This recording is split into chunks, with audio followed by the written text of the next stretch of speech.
What clutch disc did you find that works best with the B8 S4 manual trans? I went with J&HM Stage 3, and it only lasted 30,000 miles.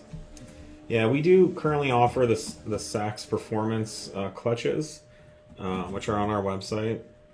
I also, and I don't know, nothing bad to say about JHM. I don't have a lot of experience with their clutches, but I believe they should be good, reputable products. 30,000 miles is not a lot. The clutches are kind of complicated, so I would need to know more about why it didn't last. Certainly what you were doing with the car, how you were driving it, but how the clutch disc broke in on the flywheel is going to have a lot to do with it.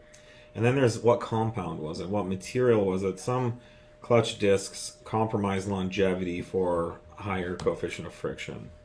So there's a lot there to evaluate why a clutch would only last 30,000 miles.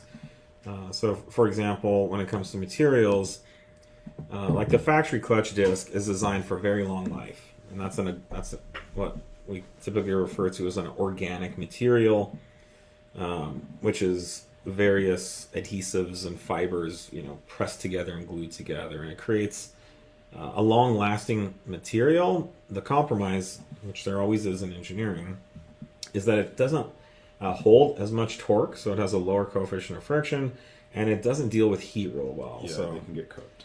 If there's any kind of slipping or high performance speed shifting or needing to hold lots of power and torque, the organic disc will not last. And this is very similar to brake pads, right? You could have really long life brake pads, but they're not going to offer the best braking performance, and they're going to melt the second that you start driving the car real hard. So it's the same thing with clutches. But I really like the South Bend products. They have a good line of clutches. We sell a number of them on our website. I believe we have, I don't think we have them for the S4, but they have good clutch, a variety of compounds. There's one that I would recommend, which we used to call a ceramic, so like ceramic, but with an F. And that's a, oh God, I forget. It's been some years. I forget the technical material composition, but that's a really nice compound for the street because it has high torque. It's relatively high heat holding, and also relatively long life. But 30,000 miles isn't a lot, but it's pretty long for a high performance clutch. So this is one of the reasons we like DSGs here. Those clutches really never wear out. But good luck. If we can help further, I'm always interested to know what you find out.